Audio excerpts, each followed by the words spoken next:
예, 교수님. 예. 사실 저희가 이 주식이라는 거에 대해서 굉장히 어렵게 생각하고 네, 또 네. 두려워하는 분들이 네. 많습니다. 네. 좀 쉽게 네. 주식 또는 주식 투자는 어떻게 정의할 수 있을까요? 아, 네. 좋은 질문이신 것 같고요. 주식이란, 자, 우리 이제 계정상에서 구분을 하면 네. 딱 자산과 자본으로 구분이 됩니다. 네. 근데 이 자본은 타인 자본과 자기 자본으로 구성이 되거든요. 네. 결국 타인 자본과 자기 자본을 합치면 그게 이 기업의 자본이라고 볼 수 있겠죠. 근데 이제 타인 자본은 흔히 말하는 부채입니다. 기업 입장에서 빌린 돈인 거죠. 빌린 돈 말고 내 돈도 있는 거잖아요. 그래서 내 돈이 바로 주식이라고 볼 수 있겠죠. 네. 그러면 주식 가격 곱하기 발행수를 하면 그만큼이 나의 돈이다. 흔히 말하는 내 자본이다. 자기 자본이다. 그래서 자기 자본 비중이 높은 기업이냐 아니냐라는 것을 판단한다는 이야기는 전체 부채와 이 자기 자본, 주식을 더한 다음에 주식, 자기 자본의 비중을 말할 때 흔히 말하는 자기 자본 비율이라고 할 수 있겠는데요. 이런 것을 가지고도 이제 기업의 건전성을 판단하기도 한다고 볼 수 있는데, 자, 이 자기 자본이라는 게 바로 주식이라고 볼 수 있는데, 네. 결국 투자자 입장에서는 주식을 갖고 있다는 얘기는 자기 자본을 갖고 있는 이 기업의 자기 자본을 갖고 있게 된다라는 거니까 결국은 내가 이 주식을 투자한다는 얘기는 이 기업의 주인이 된다는 뜻이죠. 네. 주인이 되는데 주식회사라 하면 보통 한두 명이 주식을 보유한 게 아닌 경우가 많거든요. 그렇죠. 그러니까 이제 주식을 보유한 사람들이 그 투자자가 100명이면 100명이서 n분의 1씩 그 기업의 이 주인이다 이렇게 볼 수 있겠는데 네. 전체 주식 총량 자기 자본 총량 중에서 내가 가지고 있는 만큼이 내가 그만큼의 이 기업의 주인이다 라고 판단할 수 있겠고요. 네. 그렇기 때문에 자기 자본 특히 그 전체 주식에서 발행된 전체 총수 중에 내가 많이 갖고 있으면 그만큼 내가 주인답게 의결권을 행사할 수 있는 거죠. 그런데 주식을 보유하고 있으면 우리 기업인 거죠. 우리 기업. 내가 이 기업의 주인이니까. 근데 내가 주인인 이 기업이 기업 경영을 잘해서 돈을 많이 법니다. 그래서 추가 수익이 발생해요. 그러면 그것이 일정 부분 배당으로 돌아오는 거거든요. 결국은 내가 투자한 기업이 기업 경영을 잘했을 때 주식 가치가 올라가서 만약에 그 주식을 판매했을 때 발생하는 차익, 주식 차익, 그것이 이제 나의 소득이 될 수 있고 혹은 손해가 될 수도 있는 거죠. 그런 것이 있고 계속 평생 이 주식을 보유한다고 하면 주식을 보유함에 따라서 받게 되는 배당 수익이 있을 수 있겠죠. 결국 주식 투자를 한다는 것은 내가 최초 구매한 주식 가격과 차후 판매할 때의 주식 가격의 차액만큼이 나의 투자 수익이 될 수 있겠고 주식을 보유하는 기간 동안 계속 나오는 배당 수익, 결국 이 주식의 차익값 그리고 배당 수익에 투자하는 것이 주식 투자가 아닌가 이렇게 정리해 볼 수 있을 것 같습니다.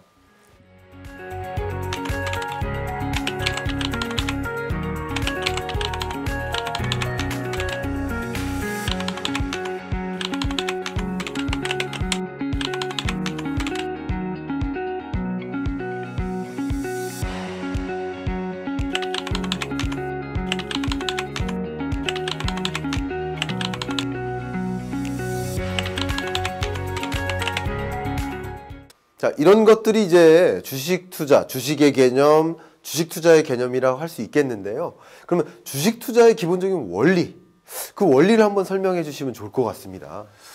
네, 주식 투자하는 분들께서 꼭 염두에 두셨으면 하는 원리를 한 3가지를 좀 말씀드려 보겠습니다. 네. 우선 첫 번째는 바로 장기 투자입니다. 네. 예.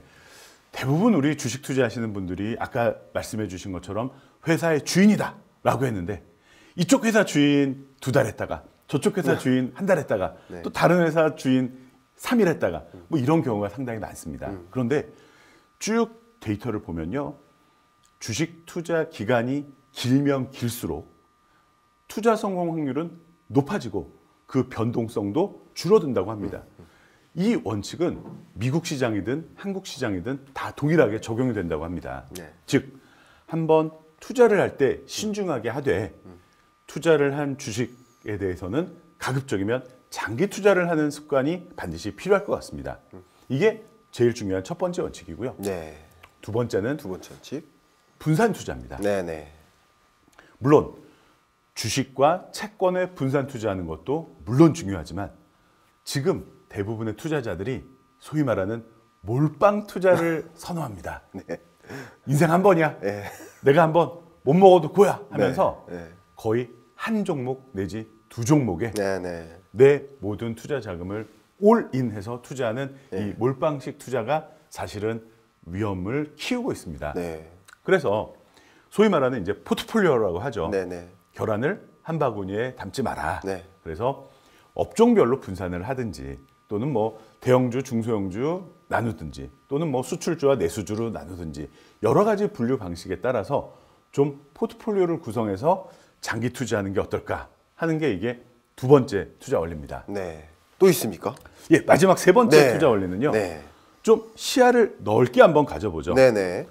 우리나라의 주식시장도 굉장히 크게 성장을 했습니다. 네. 그래서 뭐 시가총액이 한때는 뭐 1,600조, 1,700조까지 갔었죠. 네네. 지금 조금 줄어들었지만 네. 그런데 우리나라의 주식시장 시가총액이 예. 전 세계에서 봤을 때는 네네. 겨우 2%밖에 되지 않는다고 합니다. 네네. 즉 100개의 선택지가 있는데 그 중에서 우리가 생각하는 우리나라의 주식시장은 안타깝게도 겨우 2%밖에 되지 않는다는 거죠. 네네. 100군데 골고루 투자하는 게 안전하고 든든하겠습니까? 2군데만 딱 집중적으로 투자하는 게 안심되시겠습니까? 물론 100군데 투자하는 게 안심이 되겠죠. 그래서 뭐 이런 글로벌 시대에 굳이 한국 주식, 한국 채권에만 일부러 몰입할 필요는 없다라는 거죠. 네. 지금 굉장히 좋은 뭐 시스템들도 다 개발이 되어 있고요. 해외 상품에 투자하는 게 전혀 어렵지가 않습니다. 네. 그래서 전 세계를 아우르는 글로벌 투자를 하면 좋겠다라는 겁니다. 네. 그래서 다시 한번 이제 3가지로 정리를 해보겠습니다. 네. 첫 번째, 장기 투자를 하자. 네. 두 번째, 주식, 채권 등 또는 분산 투자를 통해서 달걀을 한 바구니에 담지 말자. 나눠서 담자. 마지막으로 한국만 보지 말고 글로벌 시장을 보자. 그래서 투자도 과감하게 글로벌 투자를 하는 것이 더 성공적인 투자가 될 것이다. 요 3가지를 말씀드리고 싶습니다.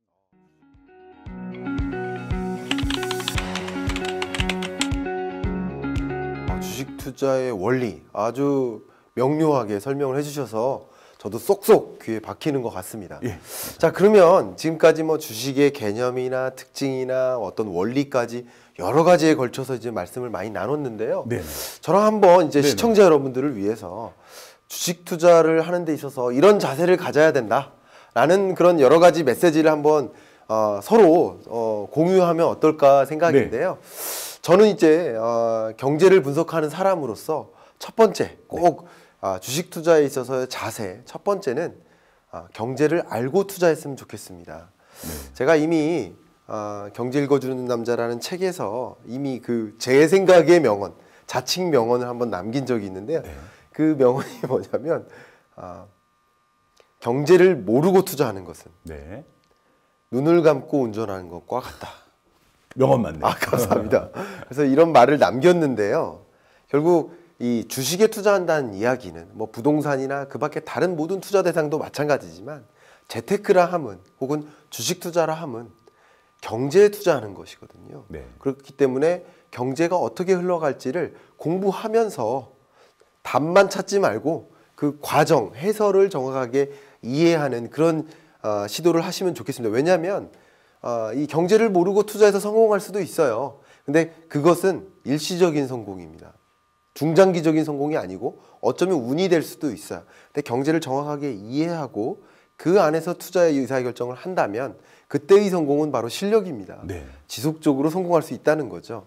그래서 경제에 투자를 한다. 경제를 정확하게 이해하는 필요가 있겠는데 아주 간단한 몇 가지 명제만 좀 전달 좀 드려볼게요. 네. 왜 경제를 알아야 되는지. 첫 번째, 금리를 인상합니다. 중앙은행에서 미국이 기준금리를 인상하고 한국은행도 기준금리를 인상하죠.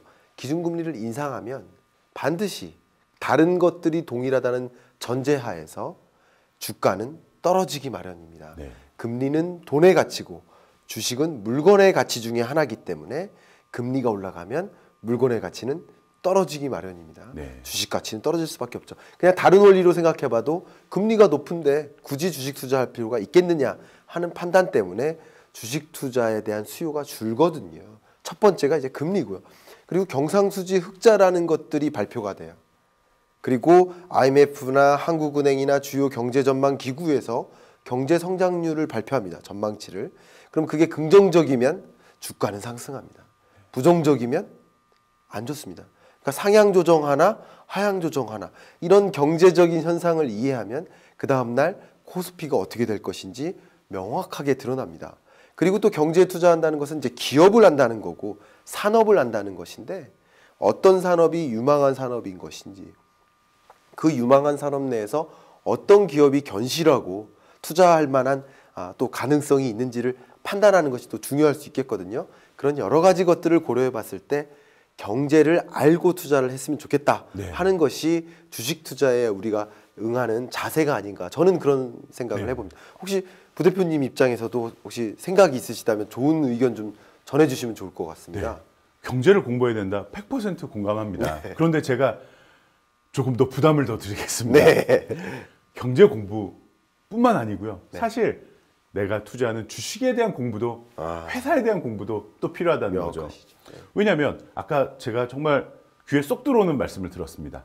회사의 주인이 되는 것이 주식 투자다. 네. 자, 내 회사인데 네. 내 회사가 뭘 만드는지 요새 장사는 잘 하는지 땅을 얼만큼 가지고 있는지 돈은 얼만큼 버는지 도 모른 채 주식 투자를 소문만 듣고 귀동냥으로 듣은 루머만 듣고 투자하는 분들이 굉장히 많습니다. 네네. 그래서 저는 내가 주인이라면 네. 절대 그런 투자는 못할 겁니다. 네. 그래서 이 회사가 어떤 회사인지 정말 뭐 정보가 상당히 잘 공개되어 있습니다. 네. 뭐 금융감독원의 다트라는 시스템에 들어가봐도 시시콜콜한 내용까지 다 알 수 있죠. 있고요. 네. 뭐 요새 뉴스도 굉장히 접근하기가 쉽습니다. 네. 그래서 이 회사가 어떤 회사며 요새 분위기가 어떠며 요새 돈을 잘 벌고 있는지 왜 주가가 올라가는지 왜 주가가 하락하는지에 대한 관심을 네. 좀 갖고 투자를 하는 것이 올바른 투자 방법이다라는 것을 꼭 말씀드리고 싶습니다. 너무 또 좋은 말씀 주셨는데요. 제가 이제 또 마지막으로 세 번째 우리의 자세를 좀 말씀드려보고 싶은데 네네. 사실 세 번째는 이미 부대표님께서 말씀하신 그 내용도 포함되는 것 같습니다. 네. 우리의 자세는 제가 첫 번째는 경제를 알아야 된다고 했고 네네. 부대표님께서는 이제 기업을 알아야 된다고 네네. 이렇게 말씀하셨는데 네네. 결국은 우리가 자세는 뭐냐면 앞에 계속 여러 가지 말씀을 드렸지만 주인의식을 가져야 된다. 주인의식을 갖는다는 말은 단타가 아니거든요. 중장기적으로 보유한다는 것이거든요. 네. 그게 아까 말씀하셨던 주식 투자의 원리인데 네. 그게 또 자세화되면 좋을 것 같습니다. 네. 그래서 중장기적인 관심을 가지고 내가 어떤 기업의 주인이 될지 혹은 내가 어떤 기업과 동업할지 한다는 그런 종류의 마음을 가지고 경제 상황과 기업과 산업을 잘 판단해서 좋은 기업을 선택하시고 그 선택된 기업을 잘 오랫동안 보유하면서 투자 의사 결정한다면 또 모두가 또 성공 투자할 수 있지 않을까 그런 의견을 또 저도 공유해 드립니다. 네. 아마 교수님께서 말씀해 주신 내용들을 다 실천을 한다면 분명히 성공 투자로 갈 확률이 매우 높아질 것 같습니다. 오늘 말씀 너무 감사합니다. 저도 감사합니다. 네.